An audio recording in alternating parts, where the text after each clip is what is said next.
Val beguncev je pripravil Evropsko skupnost, drugi proti Sloveniji. Pokazalo se je, da Evropska unija ni zmožna najti skupne rešitve.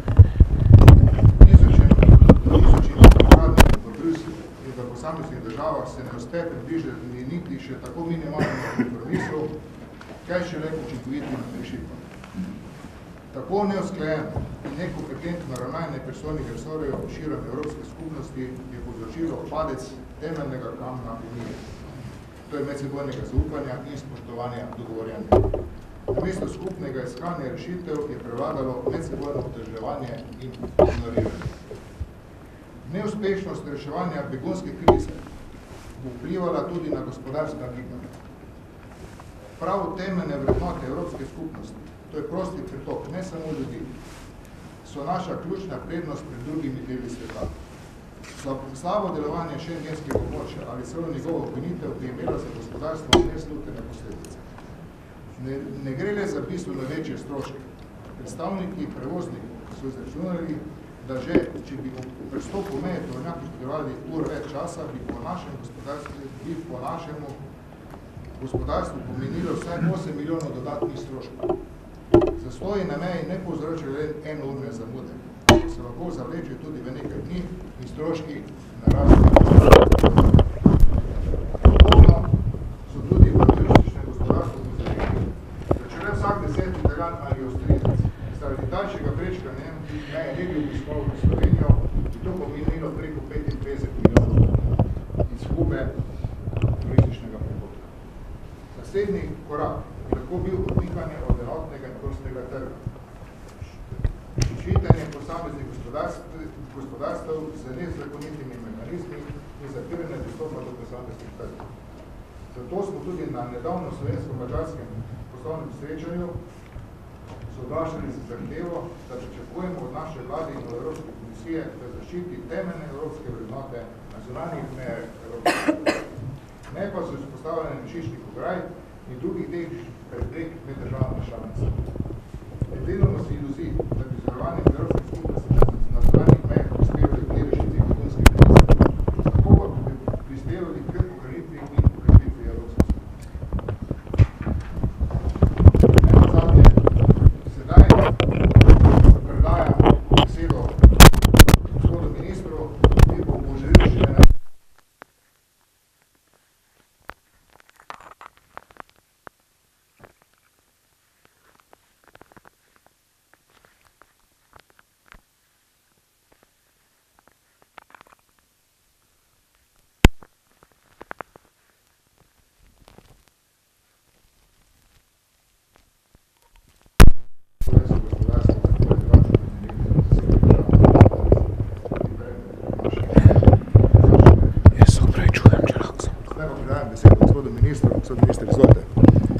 Hvala lepa za besedo in tudi se vam zahvaljujem za povabilo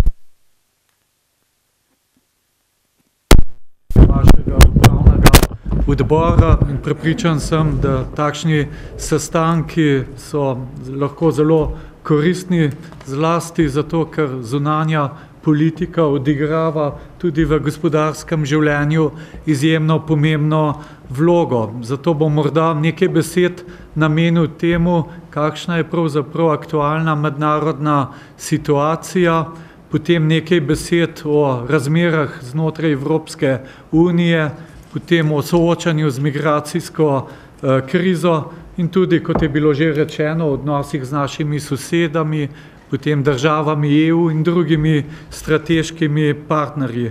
Moram reči, da sem vesel, da po 4 letih moram vam zaupati, da te dni proslavljam 4 leta ministrovanja, kar je kar uspeh, glede na to, koliko vlad smo pa v zadnjih 4 letih zamenjali, da sem neka stalna točka tudi v zunanji politiki. In lahko vam za šalo povem, da v Bruslju so mi rekli, dobro, da imamo Erjavca, da vemo, kaj se dogaja v Sloveniji, ker je vedno vsako leto nova vlada. To je malce za šalo.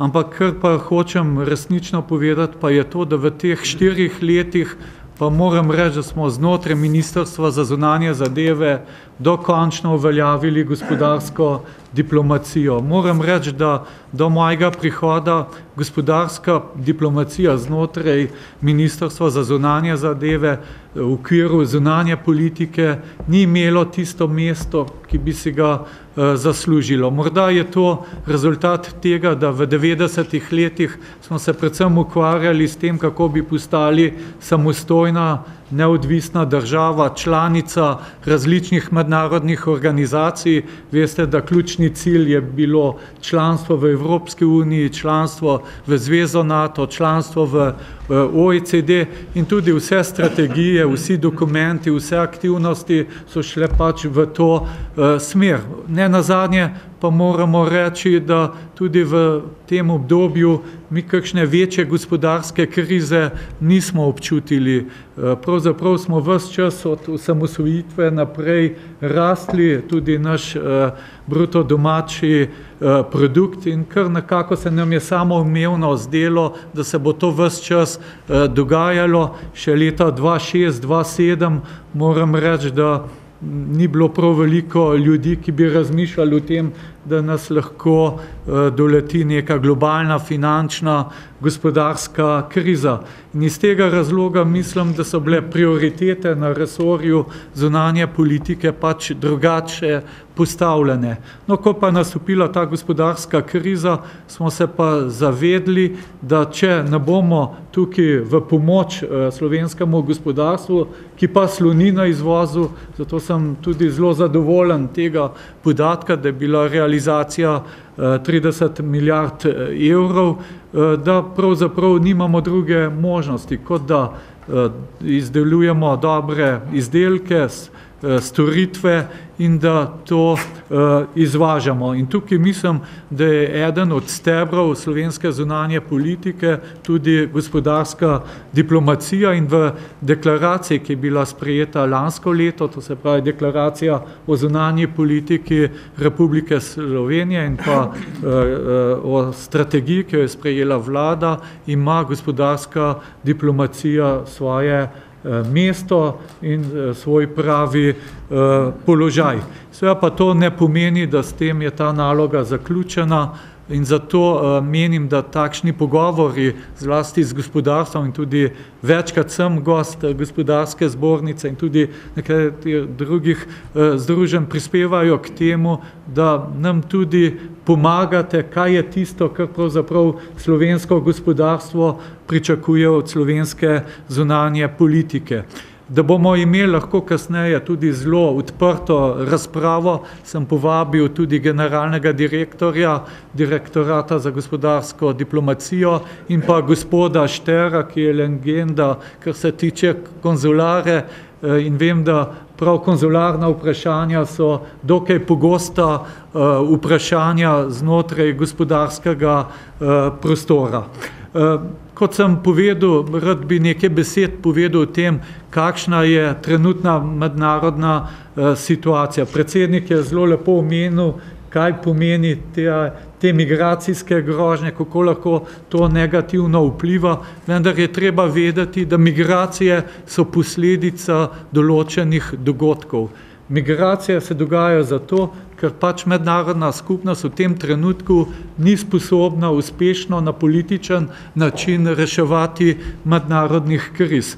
Lahko vam povem, februarja 2012, ko sem prvič bil imenovan za ministra za zunanje zadeve, smo se mi ukvarjali z vprašanjem Palestine, Izraela, v Afriki kakšna država imela kakšen vojaški državni udar, v Afganistanu se je nekako že zveza NATO umikala in izgledalo je, da je ta svet varen, da smo povezani, odnosi recimo s strateškimi partnerji, bom omenil Rusko federacijo, med EU in Rusko federacijo so bili na visoki ravni. Če pa danes pogledamo, pa vidimo, da je mednarodna situacija povsem drugačna in seveda ta bo imela in ima vpliv tudi na gospodarstvo in tudi na druga področja, ker je treba vedeti, da ena od pomembnih osnov za svobodno gospodarsko delovanje je pa tudi varnost. Brez varnosti ne more biti uspešnega gospodarstva,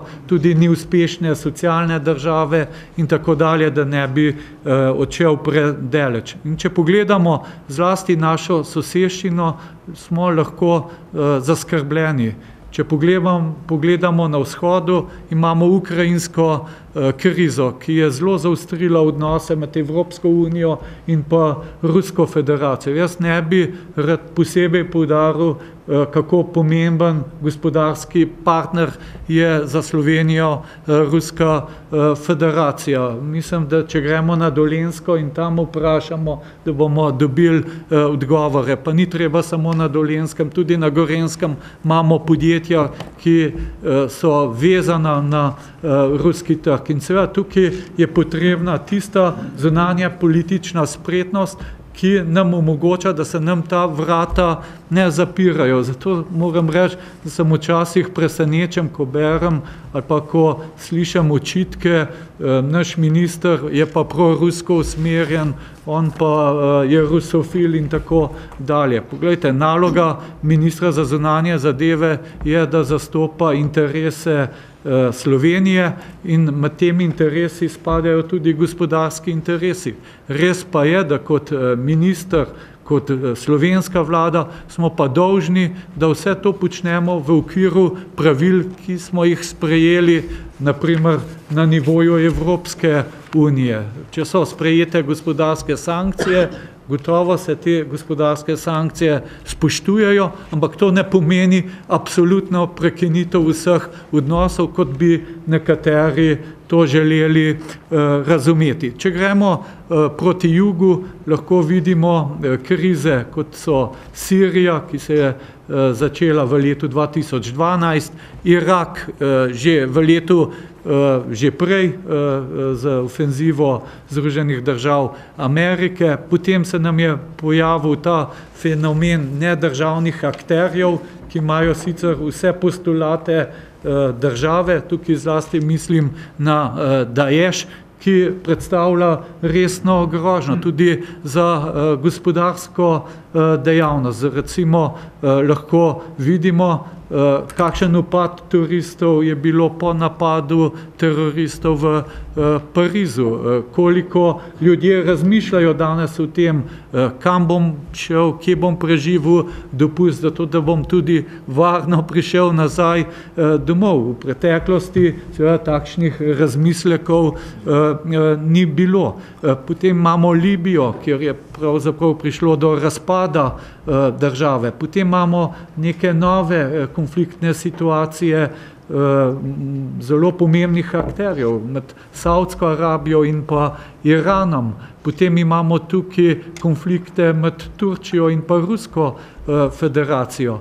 In če še omenim, da ameriške volitve bodo konec leta in da bo ameriška administracija na nov začela svoj mandat šele po novem letu, to kaže na to, da kakšnih zelo hitrih rešitev, političnih rešitev za sanacijo teh kriz ne bo. In žal te krize niso tako daljene od Slovenije.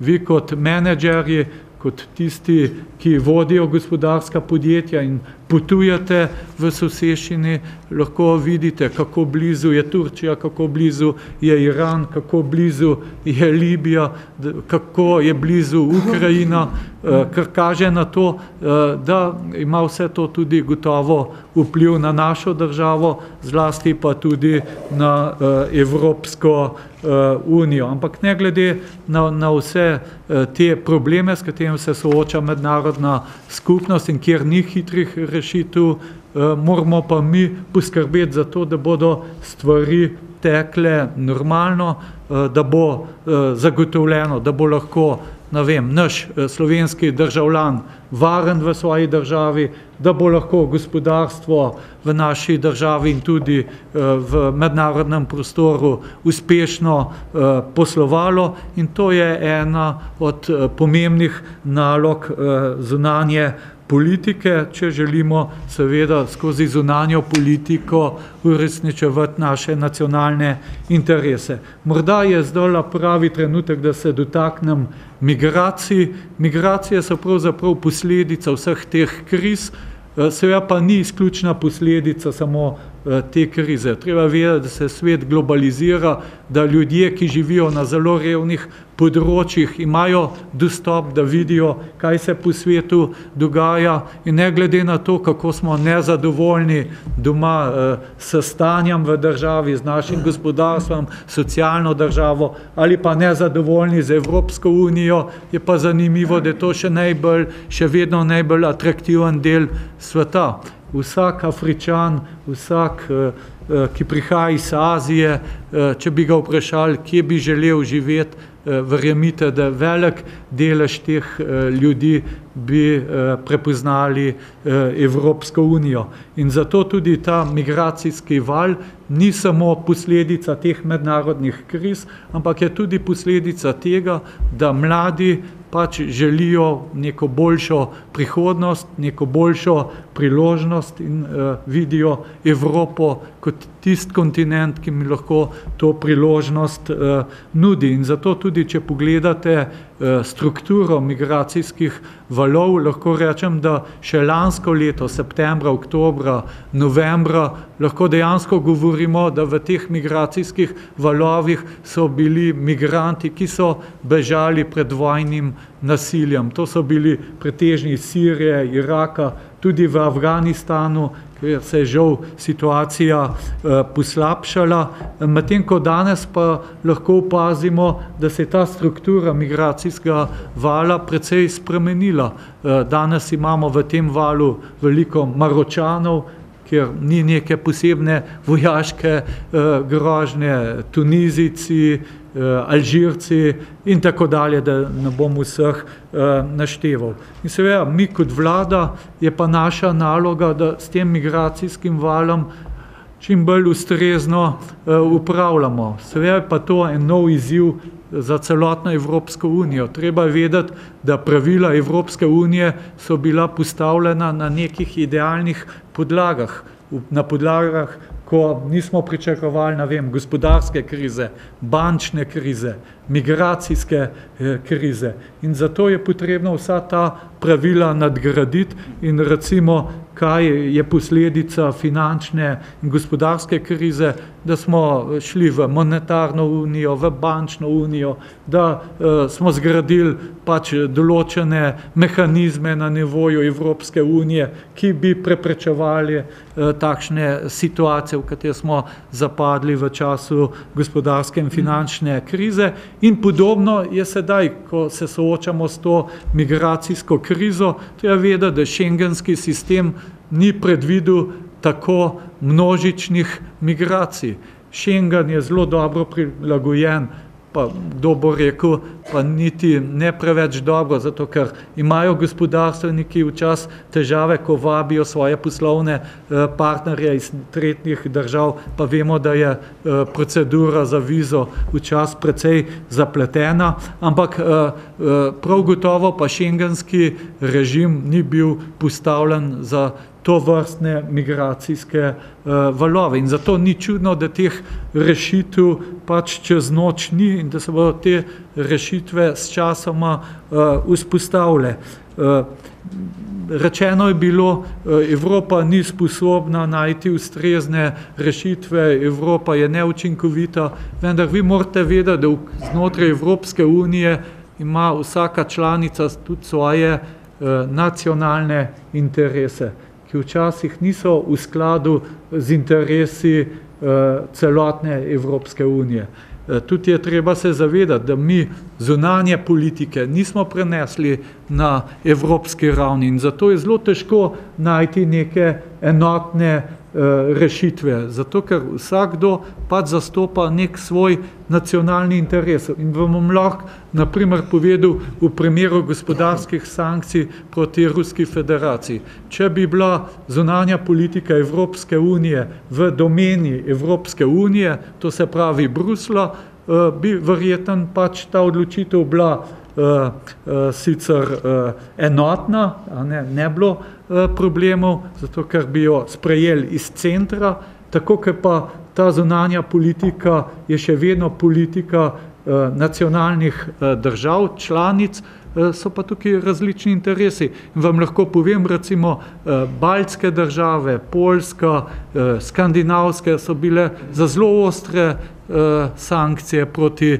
Rusiji. Naprimer Nemčija, Italija, Slovenija smo pa bili za bolj blage. In seveda, preden smo tukaj prišli do skupnega imenovalca, so bile razprave, je bilo več sestankov in zaradi tega včasih se zdi, da Evropska unija nima neke enotne zunanje politike. Seveda ne more imeti zato, ker je to še zmeraj prepuščeno državam članic in če bi imeli na primer referendum, a je Slovenija pripravljena svojo zunanjo politiko prepustiti Bruslju, sem prepričan, da tak referendum ne bi bil uspešen, da bi želeli slovenski državljani, da še vedno doma odločajo o svojih zunanje političnih prioritetih.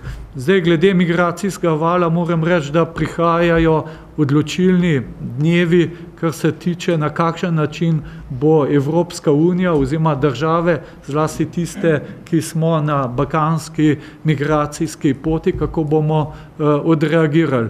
Jaz lahko povem, da od septembra naprej je vrsto sestankov na različnih ravneh, to se pravi formati notranjih ministrov, zunanjih ministrov, predsednikov vlad. Lahko tudi povem, da še septembra to ni bil evropski problem, ko sem jaz to opozarjal skupaj z avstrijskim zunanjim ministrom.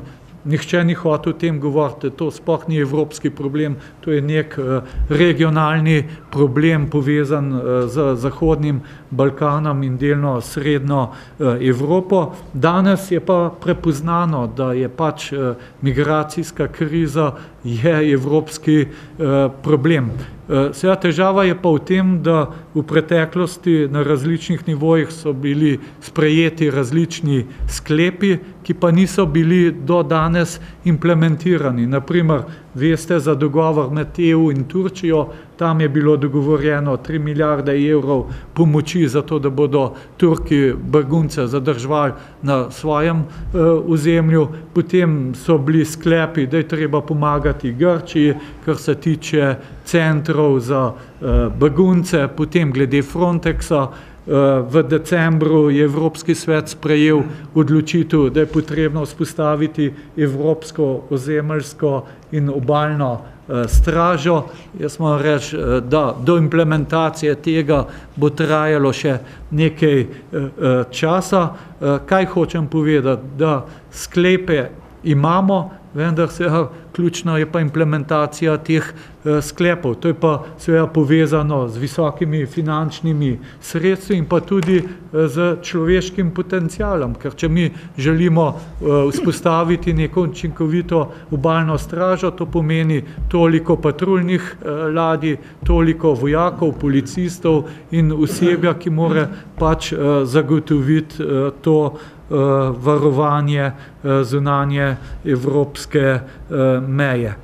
Kot veste, v naslednjih dneh bo Evropski svet, ob Evropskem svetu bo tudi vrsto sestankov. Jaz menim, da je težko pričakovati, da bo v teh dneh pa neka čarobna rešitev, ki bo čez noč odpravila to težavo. Upam pa, da bodo sprejete neke celovite evropske rešitve, ker če tega ne bo in če bo prišlo do nekega domina efekta, da bo vsaka država po svoje skrbela za to, da ustrezno upravlja z migracijsko krizo, potem se bojim, da lahko postanemo Evropa, ki bo imela v posameznih delih na svojih mejah številne žične ograje. To pa seveda ni tisto, kar bi si od Evropske unije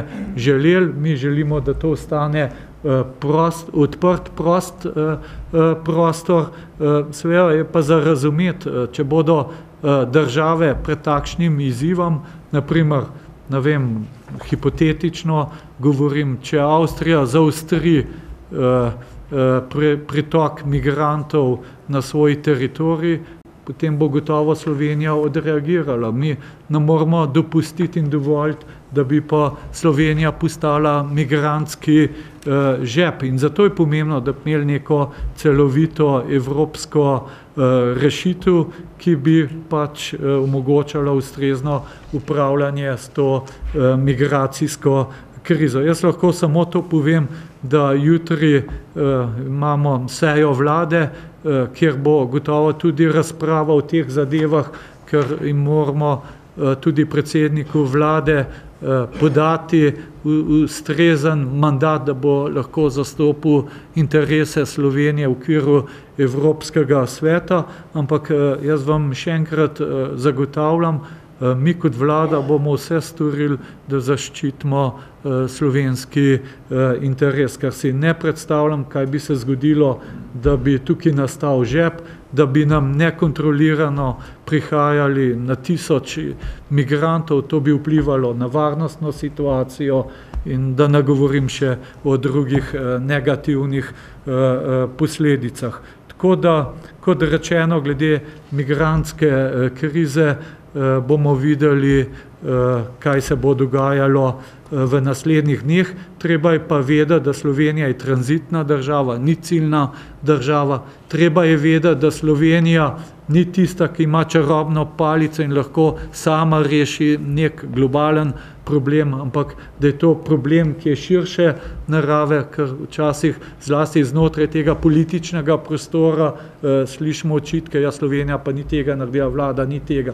Poglejte, tukaj gre za širš globalen problem in Slovenija je samo del, je kamenček v mozaiku tega problema. Gotovo pa naša naloga, da storimo vse, da zavarujemo naše interese. Morda, da nam preveč o migrantski krizi, ker verjetno bo še kaj vprašanj v zvezi s tem, bi mogoče na hitro še odnose s sosednjimi državami. Jaz moram reči, da iz podatkov, ki jih sami zelo dobro poznate, lahko vsi ugotovimo, da so sosednje države ključne gospodarske partnerice, poleg Nemčije, in moram tudi povedati, da v zadnjih letih smo z vsemi državami pravzaprav zelo izboljšali odnose, razen s Hrvaško, pa ne bom preveč se ustavljal na tej temi, ker sami poznate, kje so problemi, vendar ne glede na te politične probleme, ki jih imamo s južno sosedo, pa mislim, da to ne vpliva tako močno na gospodarsko sodelovanje. Gotovo pa, če bili ti odnosi na ustreznem nivoju, prijateljski, tako kot se pričakuje, da bi tudi gospodarstvo od tega imelo več in boljše rezultate. Ampak kar se tiče Italije, druga najpomembnejša gospodarska partnerica, mi tudi tiste zgodovinske probleme, pa manjšina in tako naprej ustrezno upravljamo. Lahko vam tudi povem, da zdaj v marcu bomo imeli koordinacijski sestanek ministrov, to se pravi italijanskih in slovenskih, kjer bomo pač skušali pogledati, katere skupne projekte peljati. Potem imamo Avstrijo, kjer tudi najpomembnejši investitor in tudi ne glede na to migrantsko krizo se odnosi niso poslabšali. Jaz lahko rečem, da na operativni ravni glede tega odlično sodelujemo. Lahko rečem, da tudi z Madžarsko so se odnosi zelo močno dvignili, tudi ta zadnja mešana seja slovenske madžarske vlade, mislim, da prinaša neke nove energije, zlasti izjemno so zainteresirani glede Luke Koper, modernizacije železnic. Jaz upam, da bo ta vlada uspela tukaj narediti ustrezne korake, ker je to tudi ključnega pomena za nadaljnji razvoj slovenskega gospodarstva. Jaz mislim, da ravno logistika, transport je ena močnih perspektiv in da s tem bi tudi omogočali razvijanje drugih panog.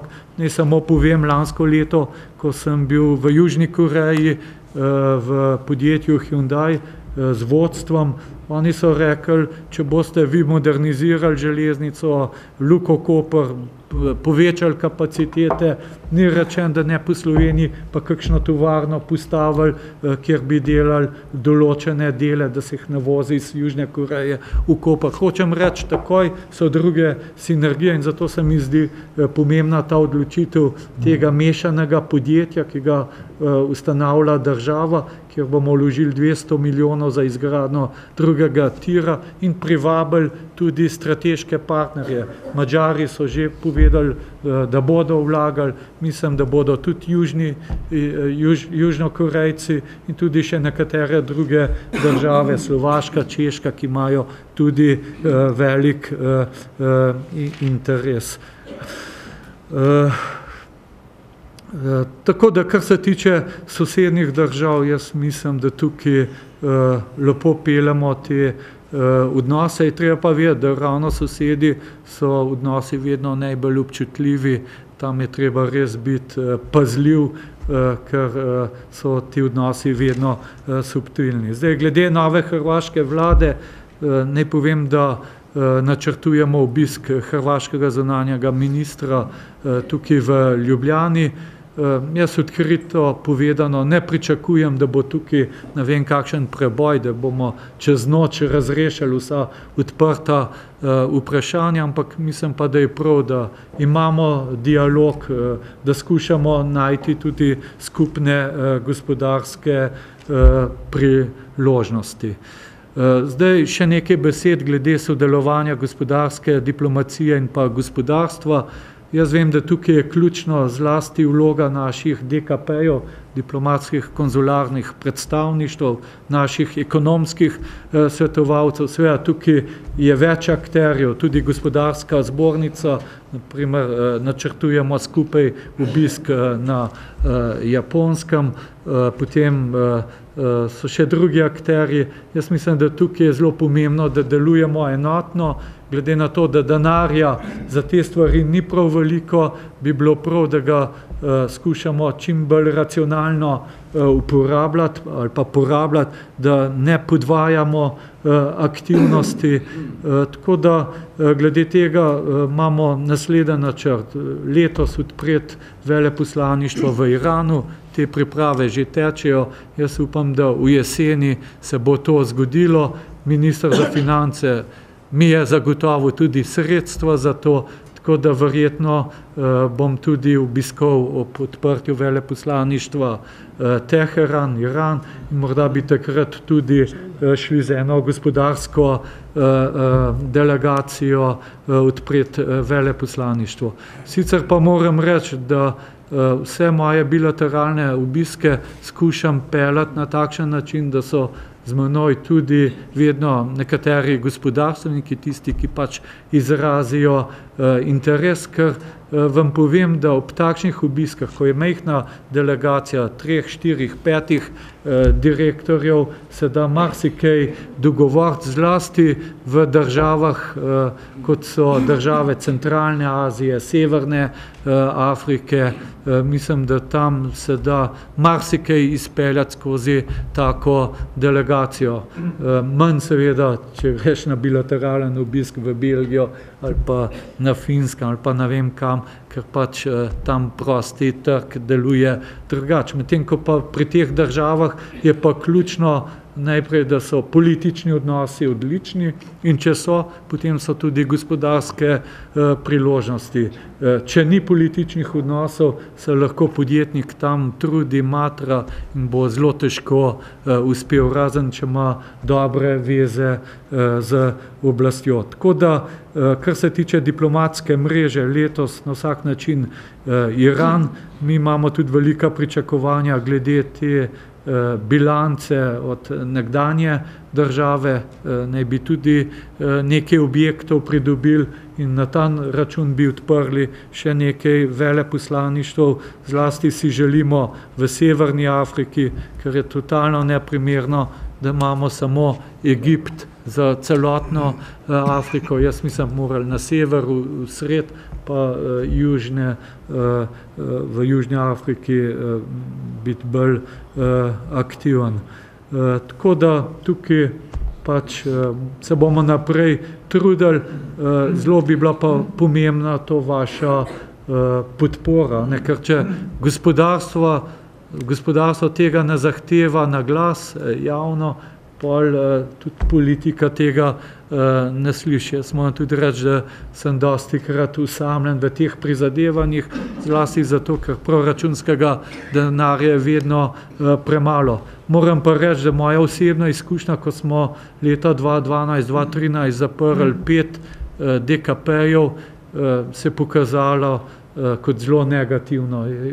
Prišparali smo na vsako DKP povprečno 500 000 evrov, prepričan pa sem, da vsaka DKP je letno več denarja posredno pripeljala v proračunu, že s tem, da je suportirala gospodarstvo ali pa s kakšnimi drugimi promocijskimi aktivnostmi. Tako da, kar se mene tiče, vam zagotavljam, jaz ne več zapiral nobene ambasade, ampak večjemu, da še kakšno odpremo, ker ta vložek se res obrne. In mi je žal, da včasih na financah tega ne razumejo, da je to naložba, ki s časoma prinaša, ne takoj. In da to ni strošek. Jaz bi mogoče na tem mestu se ustavil, da ne bom predolg, ker ta zunanja politika ima res široke dimenzije in bi se rajše osredotočil na vaša vprašanja, tudi mnenja, pobude, tudi kakšen razmislek mi bo zelo dobrodošel, kakšna nova ideja. Če pa kakšno konkretno tehnično vprašanje, sem pa tudi ekipiran s sodelavci in upam, da bomo lahko na vaša vprašanja ustrezno odgovorili. Hvala lepa.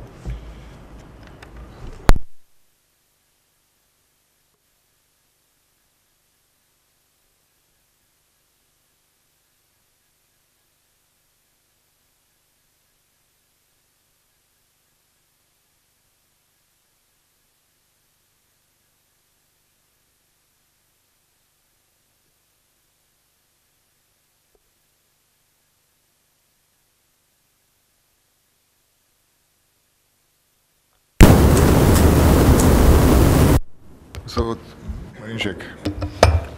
Zoran Marinšek, Združenje za inženiring in podjetje Enea. Gospod minister, gospodarsko diplomacijo, gospodarstvo seveda pozdravljamo in jo vzamemo to, kot jo date. Pri tem je pa en posebno vprašanje internacionalizacija v visokotehnološkem segmentu gospodarstva, ki zahteva nove poslovne modele. Tako imenovane Triple Helix projekt, poslovne modele, kjer sodelujejo na strani ponudnika tehnologij, gospodarska podjetja, raziskovalne institucije in država. In na drugi strani ravno tako. Skratka, gre za povezovanje in integracijo na naši strani in na drugi strani. In seveda ta zadeva se dogaja na terenu in gospodarska diplomacija je pravzaprav točka, kjer se ti posamezni elementi integrirajo ali pa ne. Mene zanima, a pri vas zaznavate ta izziv in a imate morda s tem v zvezi tudi kakšne načrte? Hvala lepa. Hvala. Hvala. Ja, moram reči, da na področju visokih tehnologij je Slovenija zelo prepoznavna, zlasti na določenih nišnih dejavnostih. Recimo Japonci izjemno cenijo to naše znanje in vedno pravijo, da je komplementarno. Moram tudi povedati, da sem imel zelo zanimivo izkušnjo, ko sem obiskal Južno Ameriko, Brazilijo pa Peru in so z mano išel tudi ta grozd. In jaz moram reči, jaz nisem imel kakšna velika pričakovanja, da se v tam nekaj zgodilo, da bodo neki posli. In potem sem bil presenečen, ko so mi povedali, da kako je bil uspešen ta obisk, da so navezali prave stike. In zlasti moja ugotovitev je, da področje teh visokih tehnologij se lahko dogaja na drugačen način, kot je klasična gospodarska diplomacija. In jaz mislim, da bi morali to urodje začeti razvijati. In v tej smeri mislim, da je bil tudi obisk lansko leto predsednika vlade v Združenih državah Amerike. In tukaj je en segment, ki se mi zdi, da ga bomo morali tudi znotraj Ministrstva za zunanje zadeve dodatno razviti in tudi znotraj Ministrstva za gospodarstvo, ker se mi zdi, da Slovenija ali pa slovenska znanost in podjetja z področja visokih tehnologij imajo zelo zanimive rešitve.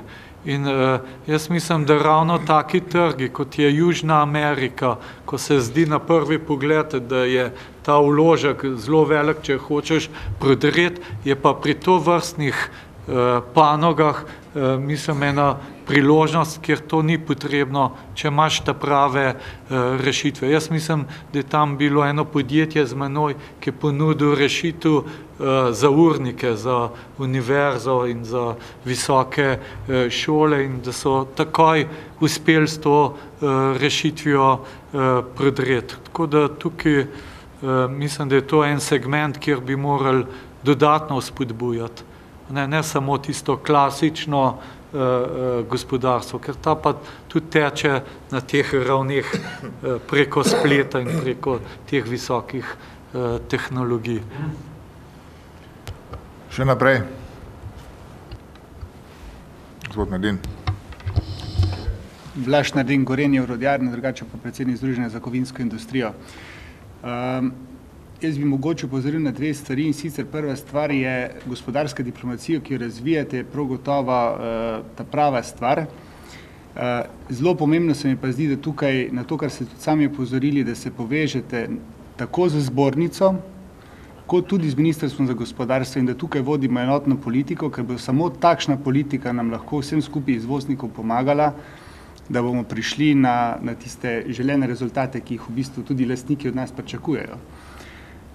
Druga stvar, na katero bi rad opozoril, je pa tam, kjer imamo svoje veleposlaništva in konzulate, da imamo tudi zasedene pozicije veleposlanikov in pa konzularnih predstavnikov. Ker recimo se dostikrat zgodi, da v kateri državi ni veleposlanika in to v bistvu lahko v določenih trenutkih pomeni relativno zelo veliko oviro za razvoj različnih poslovnih priložnosti. In tukaj bi apeliral na vas, da predvsem na teh področjih, kjer imamo močne gospodarske stike, ne puščamo veleposlaništva samih brez ustreznih kadrov. Hvala lepa. Ja, glejte, jaz sem zelo vesel, da z ministrom Počivalškom zelo dobro sodelujeva. Se vidi, da ima tudi ustrezne gospodarske izkušnje, ker moram reči, da v preteklosti ni bilo vedno tako. Kakšen minister za gospodarstvo je razumel svoje delo, predvsem kako se ukvarjati s podjetji, ki so pred stečajem. So pa zanemarjali to dimenzijo. Treba pa vedeti, da Ministrstvo za gospodarstvo ima tudi večji del sredstev za promocijo in tako dalje. Tako da tukaj jaz menim, da v tem trenutku je ta sinergija med zunanjimi zadevami in pa Ministrstvom za gospodarstvo ta prava. Mi imamo tudi tale svet za gospodarsko ali pa za internacionalizacijo gospodarstva, kjer je Ministrstvo za gospodarstvo, za zunanje zadeve, gospodarska zbornica, podjetniška obrtna zbornica, trgovinska zbornica, tako da to je tudi en forum za razreševanje določenih vprašanj. Tako da jaz mislim, da tukaj je zelo odvisno tudi od ljudi. Če se dva ministra ujameta, potem zadeve stečejo, če pa ne, pa ponavadi so blokade iz ene in z druge strani. Tukaj moram reči, da je to sodelovanje dobro in bi bilo fajn, da ga čim bolj izkoristite. Glede druga vprašanja, naš cilj je, da bi imeli povsod veleposlaništva tam, kjer imamo tudi ustrezno gospodarsko blagovno izmenjavo, vendar, kot rečeno, Slovenija je majhna država, mi imamo v tem trenutku 52 takšnih predstavništev, ampak mislim, da dolgoročno so to naložbe za gospodarstvo, za državo, ker sigurno posredno ima proračun od tega velike koristi. Dobro, izvolite naprej, gospod Zorko. Dobar dan, Igor Zorko, Združenje za informatiko in telekomunikacije. Jaz bi se vam rad zahvalil in gospodarski diplomaciji za podporo aktivnosti podjetij iz področja telekomunikacije in informatike, ker imamo relativno dobre izkušnje, tako kot ste omenili. Imamo pa en predlog ali pa eno stvar mi že nekaj časa počnemo, kar se nam zdi zanimivo, in to je, da bi imeli tudi neke vrste gospodarske predstavnike gospodarstva, to se pravi predstavnike firm, ki nastopajo v določenih državah in ki so lahko neke vrste ambasadori slovenskega znanja, tehnologije, industrije in tako naprej v drugih državah, kjer pa potrebujemo tudi podporo države, ker pomeni, nekatere firme so pripravljene biti predstavniki za druge firme v nekih okoljih, kjer nimamo ambasad ali pa diplomatskih predstavništev, in se mi zdi, da tako neko mogoče še en korak naprej sodelovanje bilo zelo zanimivo in lahko manjšim podjetjem ali pa različni vrste podjetij med sabo pomaga za vstop na nove trge. Hvala. Glede teh DKP-jev moram reči, da mi se tudi trudimo, da bi imeli prostore za to, da se lahko gospodarstveniki pride v tisto državo, da ima nek prostor, kjer se lahko sestane, pogovori in tako naprej. Glede ekonomskih svetovalcev pa mislim, da to je prava ideja. Mi poleg tega tudi promoviramo tako imenovane častne konzule, ki jih ponavadi zbiramo izmed zelo močnih gospodarstvenikov. Recimo, če dam za primer Turčijo, mi smo tam 10 jih imenovali, več, 9. No, bomo pa še enega do 10.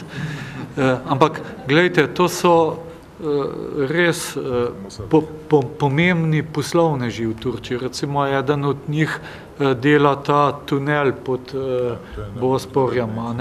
In to so ljudje, ki potem tudi vas privabijo v njihovih poslih, ko rabijo nek segment, dobro kvaliteto. Tako da s to prakso teh častnih konzulov, ki so gospodarstveniki, to bomo nadaljevali. In to dajte izkoristiti. Mi jih bomo letos, se mi zdi, bomo povabili v Slovenijo.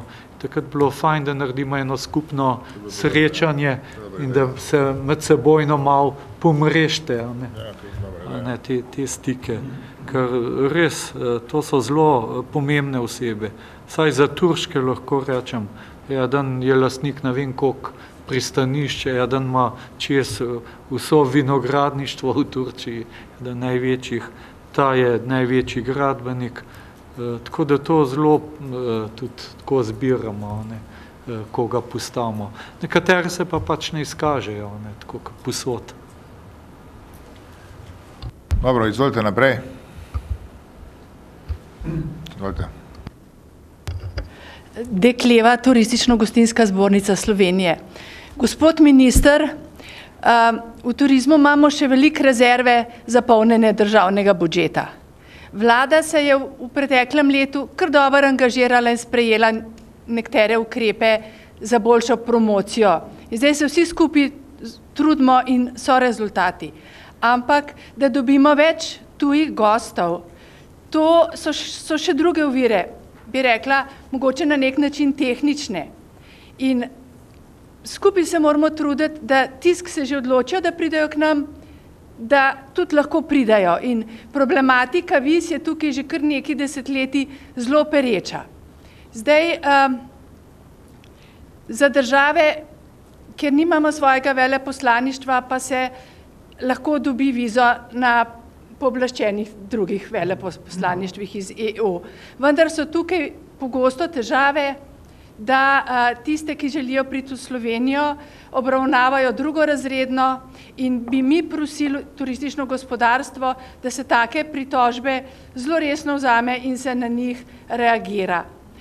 Druga stvar je, da bi želeli, da bi se v večjih državah koristila možnost pooblaščene agencije, ki lahko pač izda vizo, da olajša pot recimo iz periferije v glavno mesto, kjer se viza dobi. Mi smo pred slabim letom dali konkreten predlog na vaše ministrstvo vam glede Turčije in dobili odgovor, da to ni ne vem kako smiselno. Vendar, glede na to, da je za Nemce to smiselno ta agencija, pa za Italijane, tudi sami Nemci so na ta način izdali v bistvu 200 000 viz v enem letu. V turističnem gospodarstvu mislimo, da bi bilo za nas tudi smiselno in bi prosili, da se proba na tem nekaj narediti. Pa še eno zadevo bi prosili, da se večkrat koristi možnost diskrecijske pravice, ker včasih tisto garantno pismo, da se dobi, preveč dolgo traja. To bi bilo. Hvala. Hvala lepa, sem hvaležen za to vprašanje. Moram reči, da delamo zdaj v tej smeri, da bi čim več dali pooblaščenim agencijam in ker ste omenili Turčijo, bomo zdaj v kratkem na 5 lokacijah, Ankara, Istanbul, Izmir, Antalija, tako da gremo v to smer. Enako je z Rusko federacijo, tam smo tudi se odločili. Tako da bomo šli v to smer. Nam se to zdi smiselno, je pa tukaj seveda en problem, če ni zadosti zaprosila, potem se stroški izjemno povečajo. Recimo, mislim, da je primer Kuvajta, ker smo tudi mislili, ne vem, koliko bo, pa je bilo pa meni se zdi 6 ali 10 takšnih vlog, in potem seveda prosilc to kar zelo drago plača. Ampak mi bomo šli v to smer, ker je pa iluzorno pričakovati, da bi Slovenija imela povsod po svetu svoje konzularna predstavništva. Zdaj zelo dobro se obnese to, ko imamo skupaj z drugimi. Vi ste sicer rekli, da potem drugorazredno obravnavajo. Tudi do takšnih primerov pride, ne zanikam tega, ampak generalno gledan so pa prakse dobre, ko skupaj delamo s še eno državo, naprimer z Madžarsko in tako naprej. So pa posamezni primeri, ko za nalaž pač držijo tisto vlogo. Vendar, če dobimo takšno opozorilo, mi tudi odreagiramo in opozorimo na to. Sicer pa moram reči, da naša ocena je, da se to zelo dobro obnese tam, kjer se pač korektno dela. Bomo pa v bodoče še več tega dali pooblaščenim agencijam. Sam kot rečeno, potem morajo tudi biti vloge, ker če ni vlog, potem tudi to ni učinkovito. Mislim, da imam tukaj v opomniku, recimo za Kuvajt 6 vlog v celem letu. In ves čas sem poslušal, kako bilo treba v Kuvajtu pa nujno ambasado odpreti, ker tam bo pa gospodarstvo... Mi nismo rekli tega. Ne, se vem. Smo Emirate skozi. Ne, se tudi bodo enkrat Emirati. Ampak tako hočem reči, to zelo pavšalno se pol obravnava. Tako da moramo tudi mi biti zelo previdni, da kakšno napako naredimo.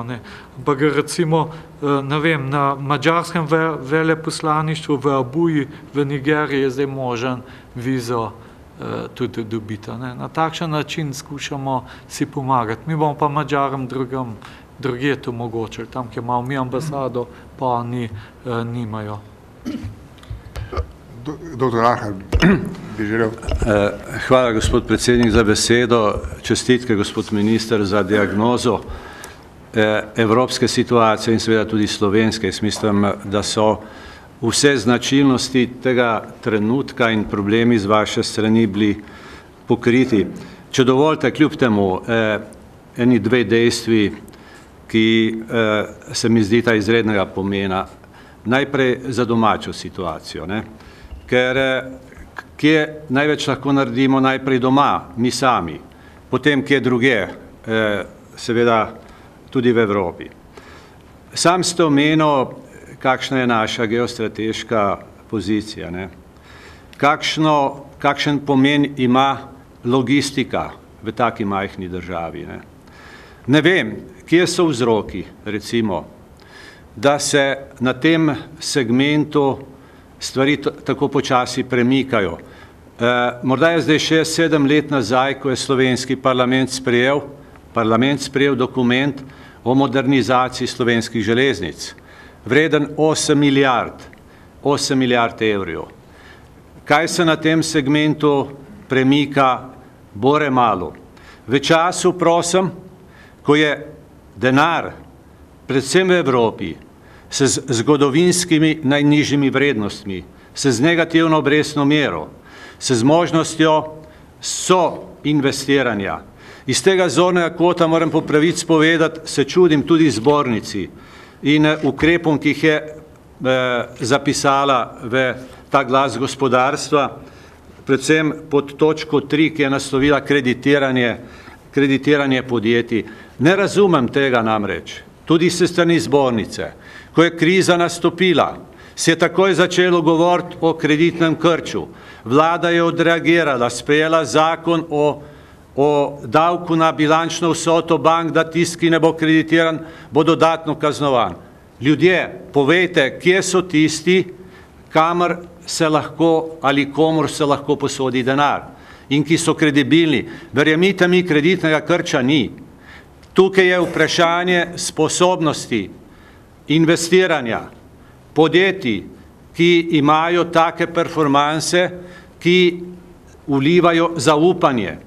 Na drugi strani, lastniški kapital. Ugotavlja se, premalo je lastniškega kapitala. Glejte, v tej isti brošuri je intervju z ministrom za infrastrukturo. V sobotni prilogi Dela intervju z istim ministrom. Koliko časa govorimo o drugem tiru? Še ko je bila Pahorjeva vlada, sem prinesel 4 ministrom projekt zaprt s tujimi partnerji. Ne vem, kje so vzroki med nami, ali je politično rivalstvo, kdo bo koga. Namreč tukaj ni ta pravega skupnega cilja in skupnega imenovalca. In zakaj država skrbi? Prvič, za varnost in stabilnost pogojev in predvsem za infrastrukturo, ker infrastruktura je glavna hrbtenica kapilarnega sistema, ki vpliva na celoten razvoj gospodarstva. Domač vidik, evropski vidik. Ja, ponavlja se starorimska zgodba, ki je poznala tako imenovano levjo družbo. Ko so rezultati, ko je veselica, smo vsi zraven.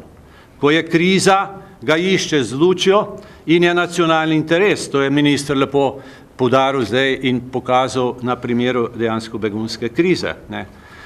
Kaj hočem reči? Kakšna so izkustva recimo samo v bančnem sektorju? Doma permanentno govorimo samo o bančni luknji. Koliko je denarja danes v bankah? Kako so banke sposobne? Tisti, ki pozna evropsko situacijo, bi se lahko bolj zamislil nad evropsko situacijo. In drugič, kakšna so spoznanja iz samega centra Evrope, iz Frankfurta.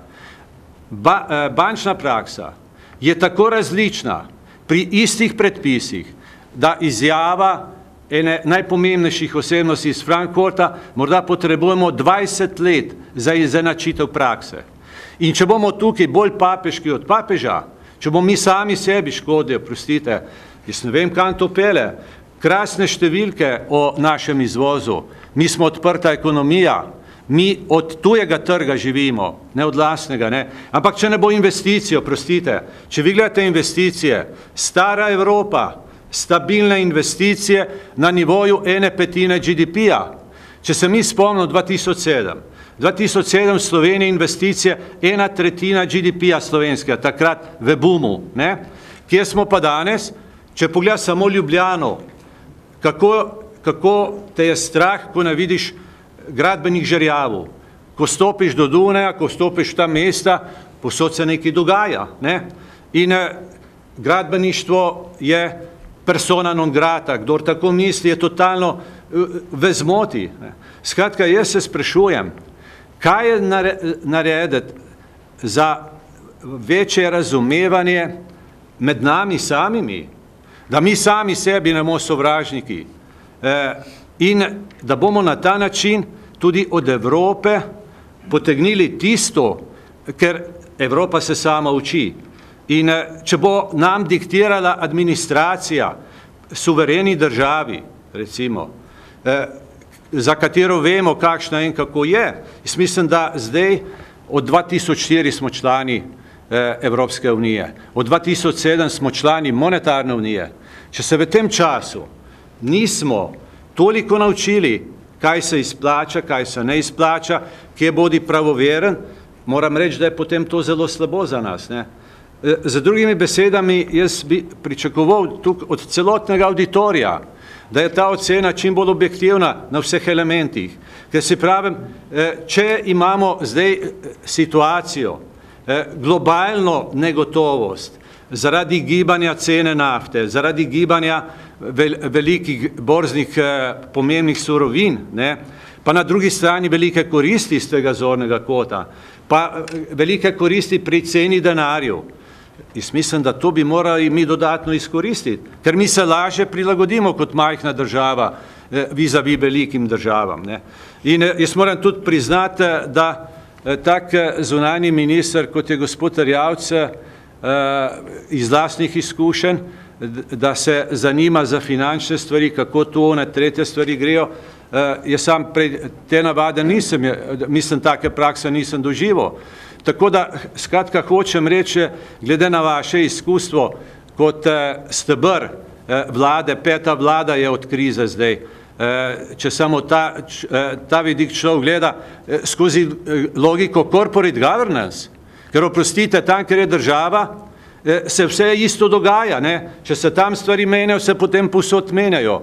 In iz tega zornega kota manjka dodatna stabilnost. Ker kaj partnerstvo zahteva, tako kot je minister, zaupanje, vsi dobro vemo, in predsednik, vi ste dorekli, na zaupanju svet stoji in poslovni odnos stoji na zaupanju, ne. Vsi predpisi so nič, kajti pogodba je prvi zakon na trgu med strankami, to pa pomeni dogovor, soglasje, ne. Se opravičujem, jaz sem sam malo bolj na glas povedal tisto, kar razmišljam, pa se pravim, se sprašujem, kje je kaj premakniti, da bi se te stvari, ki so notorno znane, Sloveniji končno premaknilo, da nas ne bodo po tej liniji vsi ostali prehiteli in tukaj mislim predvsem, kot rečeno, na vprašanje logistike in povezave, ki teče tukaj preko naše države. Najlepša hvala. Ja, hvala tudi za te besede. Jaz moram reči, da tako, ker veliko potujem, sem tudi zaskrbljen, ker vidim, da se premalo gradi v Sloveniji. Kamorkoli greš, dejansko vidiš žerjave, vidiš investicije in se sprašuješ od kota, ker ne bi rekel, da gre za pretirano bolj bogate države kot Slovenija. Ampak moram pa zelo nekaj jasno povedati, kar se tiče Luke Koper pa modernizacije železnic. Jaz ne upam več v Prago ali pa v Bratislavo ali pa v Budimpešto, če ne bom znal povedati, kdaj bo prva lopata zakopana. Jaz sem bil že ne trikrat in vsakič to vprašanje in ne morajo razumeti, zakaj ne znamo tega speljati. In moram reči, da tudi jaz ne razumem.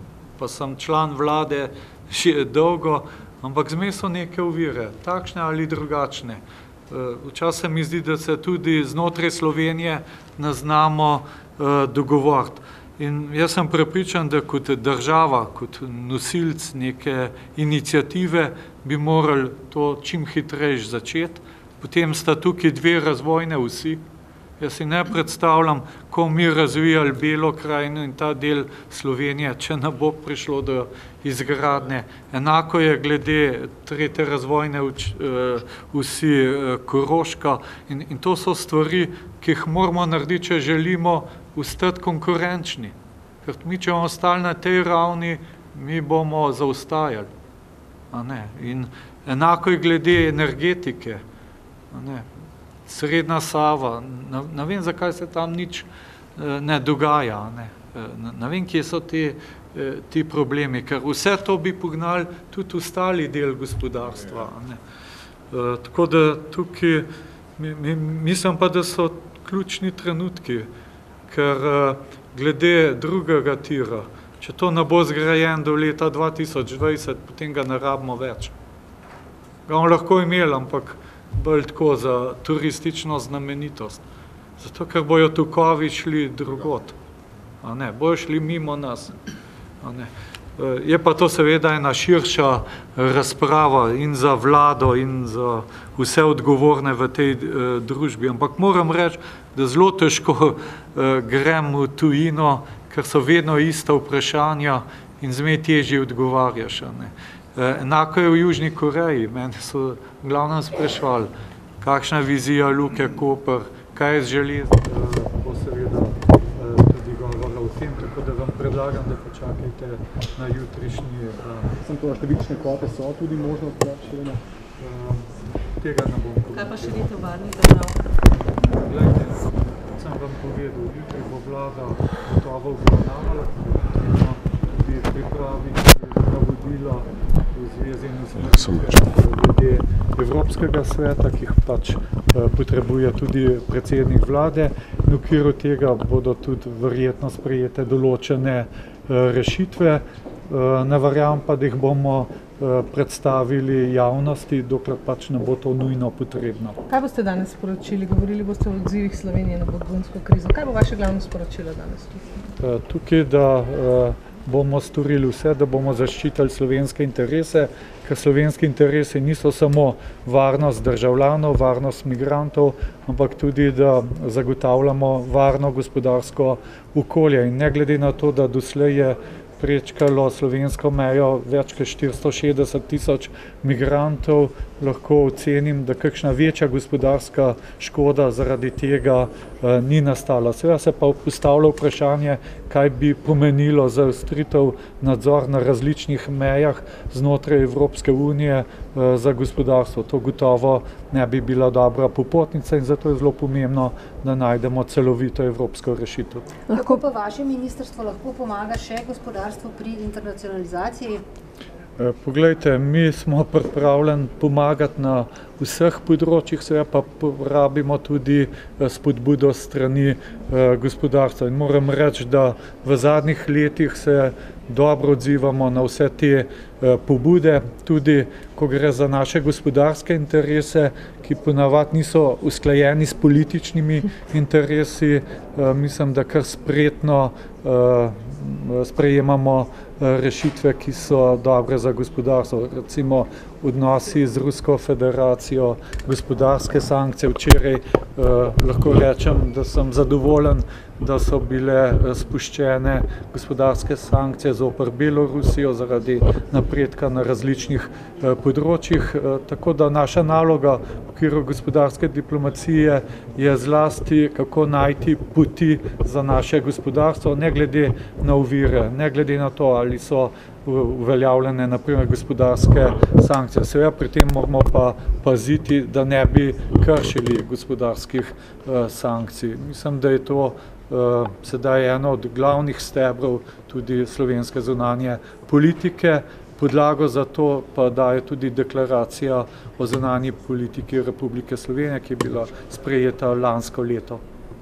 Najlepša hvala.